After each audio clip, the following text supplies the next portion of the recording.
Hello viewers, welcome to Telugu stars. Sankranti బరిలో number 1 ఏది? F2 NTR Vinay Vijayarama పేట. ఈ సినిమా విశేషాల గురించి తెలుసుకోవాలనుకుంటున్నారా? అయితే తప్పకుండా మీరు ఈ వీడియో చూడాల్సిందే. సంక్రాంతి బరిలో సూపర్ స్టార్లు బరిలోకి దూకారు. గతంలో ఎన్నడూ లేని విధంగా 2019లో పోటీ తీవ్రంగా కనిపించింది. బాలకృష్ణ, రజనీకాంత్, రామ్ చరణ్, వెంకటేష్, వరుణ్ తేజులు తమ అదృష్టాన్ని పరీక్షించుకునేందుకు ప్రేక్షకుల ముందుకు వచ్చారు. ఈ స్టార్ హీరోల సినిమాలపై ప్రేక్షకులు ఎలాంటి తీర్పునిచ్చారని తెలుసుకోవాలంటే ఈ 4 సినిమాల గురించి తెలుసుకోవాల్సిందే.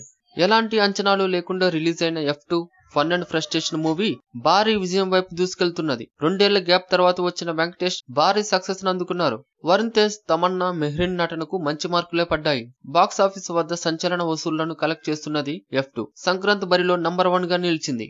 పండగ సీజన్ లో నంబర్ 2 ఎన్టీఆర్ బయోపిక్ కథానాయకుడు. ఎన్టీఆర్ జీవిత కథ ఆధారంగా ప్రతిష్టాత్మకంగా రూపొందించిన ఎన్టీఆర్ కథానాయకుడి చిత్రం జనవరి 9న ప్రేక్షకుల ముందుకు వచ్చింది. క్రిష్ జాగర్లమూడి దర్శకత్వం వహించిన ఈ చిత్రం విమర్శకుల ప్రశంసలు అందుకుంది. కానీ కలెక్షన్ల పరంగా బాక్సాఫీస్ వద్ద ప్రభావం చూపలేకపోయిందనే మాట వినిపిస్తున్నది. 3వ స్థానంతో రామ్ చరణ్. రంగస్థలం సినిమా తర్వాత రామ్ చరణ్, బోయపాటి కాంబినేషన్ లో వచ్చిన వినయ్ విజయరామ చిత్రంపై భారీ అంచనాలు పెరిగాయి. అభిమానుల అంచనాలను ఈ సినిమా అందుకోలేకపోయింది. Cinema first half feel good గా ఉన్నప్పటికీ సెకండ్ హాఫ్ లో యాక్షన్ సీన్లు ప్రేక్షకులను నిరాశను కలిగించాయి. అభిమానుల పెదవి విరుపు తర్వాత సెకండ్ హాఫ్ లో కొన్ని సీన్లను తొలగించడంతో కొంత మెరుగ్గా ఉన్నట్టు టాక్ వస్తున్నది. విమర్శకుల టాక్ ఎలా ఉన్నా భారీ కలెక్షన్లు సాధిస్తున్నది. రజనీ మ్యాజిక్ కనుమరుగు. ఇక భారీ అంచనాల మధ్య సూపర్ స్టార్ రజనీకాంత్ చిత్రం పేట ప్రేక్షకుల ముందుకు వచ్చింది. కార్తిక్ సుబ్బరాజు దర్శకత్వంలో వచ్చిన ఈ చిత్రంపై మిశ్రమ స్పందన వ్యక్తమవుతున్నది. బాక్స్ ఆఫీస్ పై పెద్దగా ప్రభావం చూపించలేకపోయింది.